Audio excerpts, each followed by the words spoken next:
We are all well aware of the suffering and evil in the world. Horrific suffering, unspeakable evil. How then can anyone believe in the existence of an all-loving, all-powerful God? And if God does exist, why would anyone want to worship him?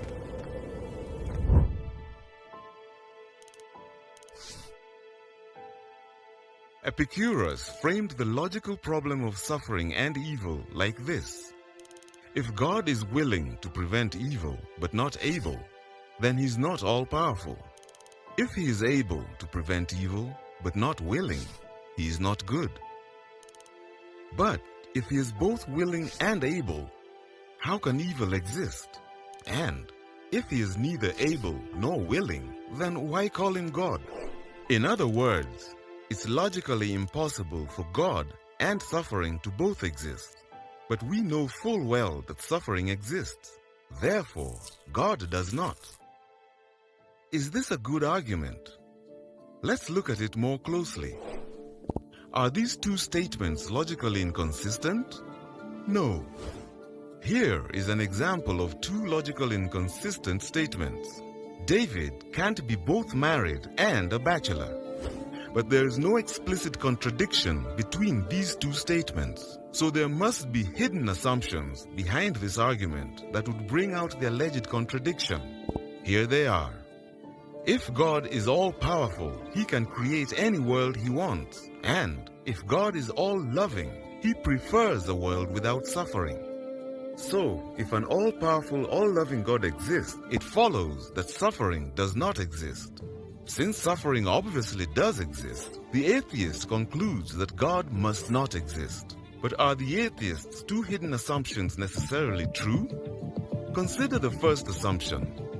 Can God create any world he wants? What if he wants a world populated by people who have free will? It's logically impossible for God to force someone to freely choose to do good. Forcing free choices is like making a square circle. It's not logically possible. It's not that God lacks the power to perform the task. It's that the supposed task itself is just nonsense. So, it may not be feasible to create a world populated by people who always freely choose to do what is morally good. So the first assumption is not necessarily true. Therefore, the argument fails. And what about the second assumption? Is it necessarily true that God would prefer a world without suffering? How could we possibly know this? We all know of cases where we permit suffering in order to bring about a greater good.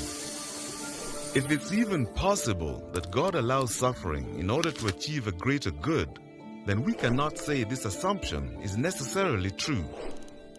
For the logical problem of suffering to succeed, the atheist would have to show that it's logically impossible that free will exists, and that it's logically impossible that God has good reasons for permitting suffering.